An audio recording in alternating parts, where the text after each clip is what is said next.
Hello everyone and welcome to today's Talking Reds. My name is Stewart. This is Rob Gutmann. We've moved to a slightly different location. The sun was shining not long ago, but this is Liverpool, so it changes just like that. Still in my eyes slightly, Mark. Slightly dazzled by the bright scene in front of us. It's not just Fuad filming us. I was going to say, you sure it's not just Fuad filming us, because he is a dazzling young man. Who's blushing behind the camera. Now, speaking of dazzling, of course, tonight is our first game at Anfield as European champions against RB Salzburg. We're all excited about that. Rob, you looking forward to shouting yourself hoarse? Yeah, I am. I hadn't thought about it being our first home game since being European champions. I like the fact there's loads of things we have to do since being European champions. Like it'll be the first bombing night since European champions. So it's Halloween. Loads to look forward to. We get a year of this milking it. Yeah, I am looking forward to it. I mean, I remember last time we played at Anfield, which was a while ago, Klopp going, we won't play at Anfield for quite some time, and he was right. Yeah. When was it? It was, it's Newcastle. Newcastle, which is some time ago. So it'd be good to get back to the old place. They're like buses, they come quickly together. I think that's the metaphor. And we've got Leicester at the weekend. So it's an interesting one, an interesting challenge. We don't know a huge amount about Salzburg, apart from the fact they score an enormous amount of goals when people let them. They have been scoring a lot of goals. They are a young, attacking team. They're fearless as well, if you listen to some of the quotes that have come out in front of them. And also, they've already got a win in this group and we haven't. Now, obviously, the way we've been operating for the last 18 months or so, you'd almost say every single game's must win at the moment, but would you say that this one is? It's still not as must win as Leicester is on Saturday in a mad way. Although I think if we don't, we're suddenly going to find out what must-win means by the time we go turn up in Belgium to face Henk. So it's not must-win, but I think it'll be deflating to not win it. I don't know, but if you pick Leicester and Leicester, it's a no-brainer for me. I'd rather beat Leicester than these. I'd rather beat both. So let's see. Yeah, we're under a bit of pressure. I think it's not as much of a must-win convincingly as it might have been. I think there's a bit more respect in the air for Salzburg. I think any kind of win will be taken as a good result. No, I agree with that. Let's look at some of the team news. Obviously, Jurgen had his press conference yesterday, and he revealed that Joel Matip will not make the game. But it seems to me that that's just an obvious swap for Joe Gomez, who got his legs back under him, got his rhythm going in that NK Dons game, and looked ready to step straight back in. Yeah, I half think that he was going to come in anyway for this, and I wonder if Klopp, he was more definitive with Gomez supposedly only, not Gomez, Matip only had a knock supposedly against Chef U. He's not being ruled out for Leicester. I think Klopp was going, he's going, I'm a bit injured, boss. He goes, you're definitely injured. Do you know what I mean? Because he didn't want to even have the conversation. So I think Gomez could have come in anyway. I mean, a number of changes, but I think that's what will happen. With Liverpool, twists of fate. We saw Moreno doing really well at Liverpool in 2017. Couple of good months, his best couple of months at Liverpool. Got his injury, got a knock, out the side. Andy Robbo never looks back. Joe Gomez will be hoping for the same effect. It's interesting you say that about the way Klopp reacted to Matip's knock, because it's one thing to say that he's being rested, because that almost guarantees the fact that he is definitely ahead in the pecking order. And Klopp doesn't really like to come out and say those things, even if it may well be obvious from the eye test. But let's talk about midfield a little bit more. I think both of us think that we're probably going to see Naby Keita. I do, yeah. Hopefully from the start. What about the rest of them? Well, it's a question who misses out for Naby. I mean, he's going to have one eye on this international break coming up. And Fabinho is the least likely to play twice, I think. So I think he won't be rested. It'll be one. I'm going to guess it would be Gini Wijnaldum rested if there's one of those three. I also think we've moved back to the fence. I've got a sneaky suspicion that Milner could come in for Andy Robbo. Okay. I think he might have been contemplating Gomez in for Trent had Matip not had this knock. I think Gomez was going to get minutes. I can see 3 or 4 changes, because he'll know, one, there'll be changes of huge quality, ones he won't consider changes, and also he will have the other players key players on the bench if it doesn't quite work perfectly. I think ahead of the midfield there's a strong chance that Origi gets the nod, and it tends to be Firmino who makes way, and I think it would be Firmino again. Because Salah won't play in the international break, and I think Mane's only slated to play maybe once at most. Brazil are playing against Senegal.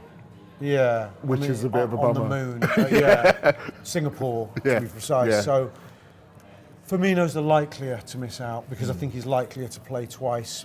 So I think we could see, well, we're going to see one change because we know already Gomez comes in. I think there'll be 2 or 3 more. And I'm going to say, I don't think the Oxlade will come in, but I think Milner could come in at full-back, Keita in midfield and Origi up front. Okay, we'll have to wait and see for that one. Now, it's going to be an entirely Europe-themed show today because why not? So we're going to dissect some of the results that happened last night. I'm sure you were watching. But first, let's rewind back just to those magical moments back in June where Liverpool lifted their 6th European Cup. We made a little documentary about the Anfield Rap's journey to Madrid, and here's a little clip for you now.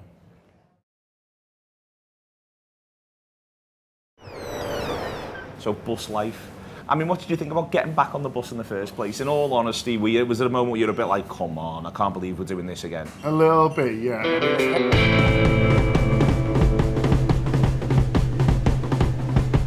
We're off to the continent anyway, so getting into France will feel like a big step.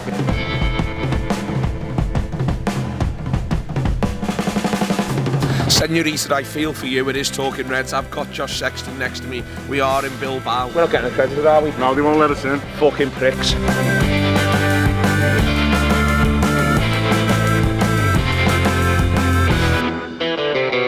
This Liverpool side were going there, and the only thing that they were going to be doing on the way back was celebrating. That there was no way that this football team were going to allow us to leave Madrid empty-handed after what happened last year in Kiev. Thanks to the boys there. Now that full version of that documentary is out now, so go and find it in all those usual places where you find our content. Now, obviously, there was another team in Madrid, and they played at home in the Champions League last night. And Rob, it didn't go well. No, I know I'd like to crow, but we're seeing this side of Salzburg, so I don't want to crow. I mean, although they're not. I really want to crow just a little bit. I've been listening to the radio shows this morning. It's being seen as one of those apocalyptical moments in Tottenham's history. Funnily enough, if I can plug a show, you and I are going to record something called The Greatest, which we do on the subscription package podcast. We discuss like the best Liverpool season, the best midfielder of all time, and things like that. We're discussing the most pivotal league games of this century. Actually, I think if you're doing a Tottenham equivalent, you may come to see last night as an epoch-defining game for Tottenham. They properly fell apart there. The one thing that you could say about Pochettino's Tottenham is that they're quite hard to score against. More often than not, that seems to be going west fast. Now, it's interesting because you look at the scoreline and you think, wow, is that really just Spurs playing terribly or Bayern playing well? And don't get me wrong, there's some absolutely fantastic goals that Bayern scored last night. The actual play and the link-up and the way that Coutinho actually melded into that midfield looks really good. But there was a certain amount of letting go from Spurs that will really worry Pochettino. And there's been lots of talk about this squads and about how many of them have got their eyes looking elsewhere. They're not as together as they used to be. Can you see an exodus come the summer? I think there's an inevitability about it, and it probably starts at the top with Pochettino himself. The Eriksen thing is hanging over them terribly. He's not really sure whether to play him. He may not even make the summer. No, not yet. He looks he looks like a player playing for that January move. He's a man in a hurry, I think, to get out. Toby Alderweireld as well. You wonder if the only chance I think they have of keeping someone like Kane is the fact that I don't think he's an easy fit for the teams that could afford him. I mean, apart from maybe Bayern Munich, they played last night, but Lewandowski doesn't look like he's going anywhere soon. He's doing all right, yeah. He's not going anywhere soon. It was a weird game. I only watched the first half, and I watched that quite intently. Spurs did okay there. Things went against them. I think Hugo Lloris did his normal sort of dying swan act. Nothing you can definitively pin on him, but I think he doesn't get his feet right, Hugo. I don't think he gets across, and he makes and Bayern score 2 wonderish goals. Spurs had the better chances. It was a very mixed night from lads called Serge. One of them played very well, one of them played very badly, and they were in direct competition for most of the game, so it probably accentuated it. Aurier did that terrible two-footed thing. I mean, I do not understand when we have retro information via technology, even after the game, never mind in the game, how he isn't staring down the barrel of a significant ban. Yeah, seriously. I mean, I think Spurs might enforce it themselves just to get him out of the team. Yeah. Now, they weren't the only team playing in white who were disappointed at the end of their game, because over in Spain, Real Madrid were playing against Club Brugge, and Wow, their first half went really badly. They were 2-0 down to Bruges, to two of the most comical goals I've literally ever seen. Have you seen those goals? I actually only saw the second Mate, half. oh my Are they God. shit? No, it's not even that they're bad. It's that, I mean, Real Madrid were wide open. Yeah. The guy who scores the goals, Dennis. Both goals. Dennis. Okay.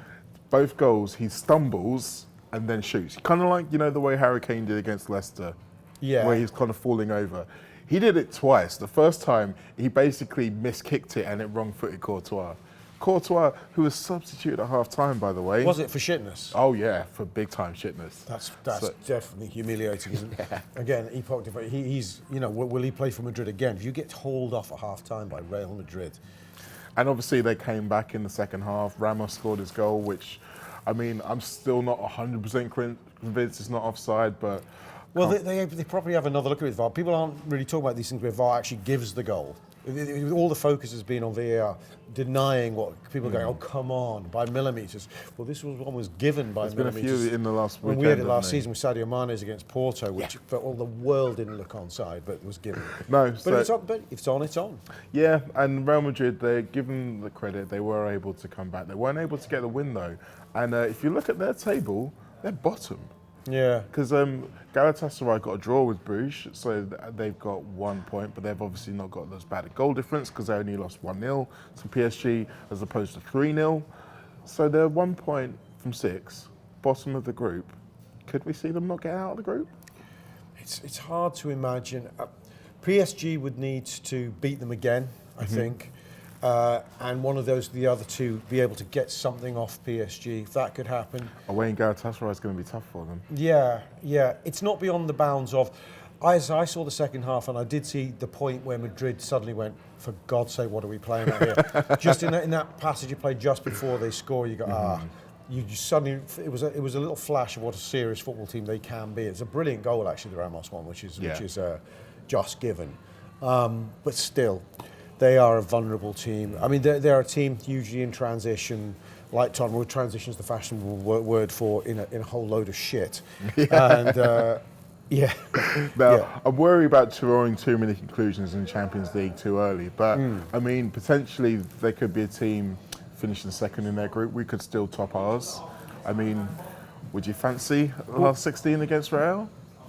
I'd fancy us against them. I suppose I tend not to want to play against a team. I don't see they've got a hex on us based on one bizarre final they played against us. But I'd rather not play a team that are more, I think, about gamesmanship than about football. And I think the current Madrid side are disappearing into itself a little bit in that sort of Sergio Ramos inspired way. So I wouldn't be thrilled to face them. But the funny thing is well, we lost to Napoli in the first game, so maybe we're the team who should be looking at the teams finishing. Yeah, that's a good point. Maybe Maybe we get to avoid Madrid if they finish second. Do you know what I mean? I don't know. We'll see. So, talk about Napoli then. You wanted to mention their game tonight against Henk. How do you see it going? You think there's any surprises that the Belgians can spring? Well, on the back of Henk's 6-2 mauling in Austria, you would have gone, well, Napoli will make mincemeat of them, even in Belgium. Bruges suddenly put Belgian football in a slightly different context last night, although you can't draw those correlations in football as literally as we'd like to sometimes. I suspect even a complacent Napoli will have too much for them. But you never know. We never know. They did look decent in the weekend against Brescia. Got a nice easy win there. So we'll have to keep an eye on that one. But as you say, this is our Champions League roundup. We are looking forward to the game tonight. As always, there's going to be all of the usual post-match shows. There's going to be the post-match pint, there's going to be the pink, and everything else like that. And you can watch them, download them all onto our app. I don't know if you've got the app yet. It's free to download, and it gives you a whole load of credits so you can have a look and have a little bit of a taste of some of the things we do on there. The sights, the smells. Yeah, exactly. Get yourself a feel of it before you decide how deeply you want to go. I do warn you though, it can be a bit of a rabbit hole to go down there because there's loads of good stuff in there. I'm sure that you'll agree, Robert. I do, Mo. Second that emotion. And it's only a tenner a month, for fuck's sake, for loads and loads of content. Exactly. I'll let him do the gruff bit. It's kind of like a good cop, bad cop kind of deal with us too. Right, now we've got hundreds of shows to record now, so we're going to sign off now. hopefully the Reds will do the business tonight, and there'll be another great show on Talking Reds talking about how wonderful we are. Up the Reds.